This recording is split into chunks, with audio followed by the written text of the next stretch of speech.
cyclamen jersey, the points jersey of Filippo Fiorelli, moving up the outside. Martin Marsalusi swings out this time early, so he's not going to go as deep into the finish as he did yesterday. Polti Visit Malta doing a really good job here of putting the pressure on the other teams, including UAE Emirates and everyone. So I'm hopeful they'll get something out of this today. Alessandro Covi, though, sitting right there. And he has Ivo Oliveira in front of him. We could be looking at a very similar result to yesterday at the moment, Hutch, as we look at it. I think for UAE, it's going how they want. They've got a group team on the front keeping everything under control. They're sitting quite well positioned. Covi's got Oliveira with them a lot like he did yesterday, and it worked pretty well yesterday. Brenner is tucked in quite close behind him, and I think that's George Bennett behind him. So this is going to go in a minute or two, isn't it? I can't help but think if I was, say, Georg Zimmermann, I can see Zimmermann back there, the German, for Intermarché Wanty, someone like that, or even Brenner, I certainly wouldn't be waiting for Oliveira to lead out Covi, because I don't think there's anyone at the front of this race, looking at yesterday, that will be able to beat Covi at a finish like this, not least because it flattens out over the top, and he's a very good sprinter. He's looking back now as well. We need to see some attacking, I think, if they're going to beat Covi, because I don't see it happening any other way. Brenner looked very good at the final yesterday. I think he got slightly boxed into the right-hand side of the road, so he's a possibility. But on the other hand, the gaps are such that actually people need to get... time bonuses aren't going to do it at this point. Yeah, 10, 6 and 4, those time bonuses on the finish line today. Valerio Conti is moving up. We saw him having problems yesterday with his bike. The Italian still finished strongly yesterday, though. He's the rider with the yellow sleeves, just off the back of Fancellu, Alessandro Fancellu, who's up there. So we'll keep an eye on that white Best Young Riders jersey. He looks comfortable back there, Fancellu, doesn't he? And now we're seeing Filippo. One of the riders from General Store tucked up at the front, which is one of the smaller teams in the race. It's a strong ride. Can't immediately see who it is. It might be Dennis Locke. He's Dennis Locke, I agree. Yeah, their Danish rider who was right up there at the finish yesterday as well. We'll keep an eye on that as I have to confess, I'm learning quite a few new riders here in some of these teams as well. And Dennis Locke yesterday, it is him with the number 26 on his back. Well spotted, Hutch. The Dane, one of two Danes in that General Store SCGB team. Keep an eye on him. He looks comfortable. Yep. And there is the Panamanian Road Race Champions jersey again as we cut away from it. This time it looks like, Sjoerbaek's going on the attack. He's already done this once today. Being covered by, I think it's Rune Herregods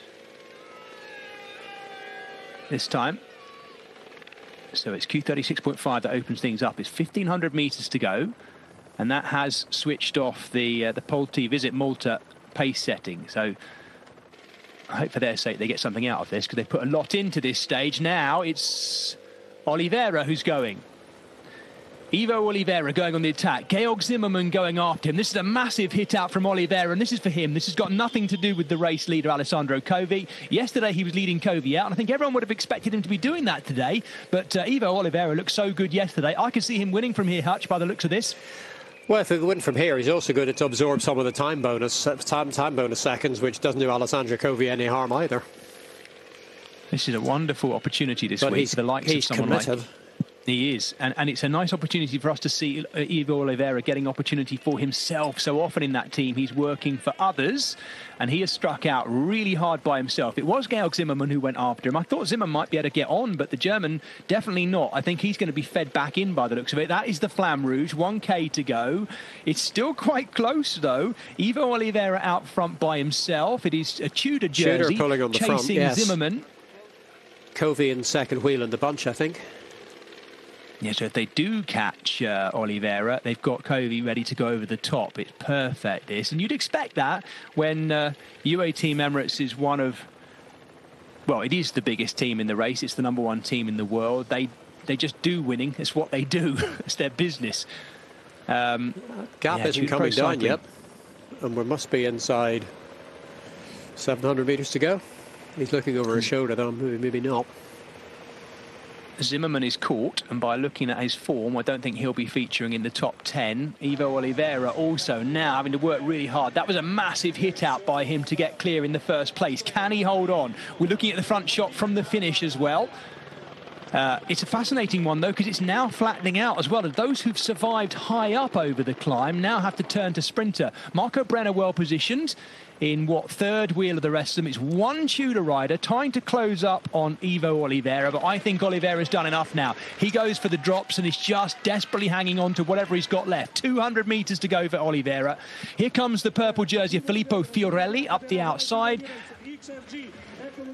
And looks like Oliveira has done enough at this stage. He's onto that little drop down to the finish line. Filippo Fiorelli going as well to see if he can try and get a little bit closer or get a bit of daylight. But Ivo Oliveira has done enough. What a brilliantly timed late attack. UAE Team Emirates get 2 stages in a row. And looks like Filippo Fiorelli has taken second again on the line, just ahead of Marco Brenner. The UAE Team Emirates have had a day today where they haven't actually had to do that much pace setting in the second half, and yet they prove their dominance. 2 days in a row, Hutch. 2 days in a row. That was a beautifully timed late attack from Ivo Oliveira.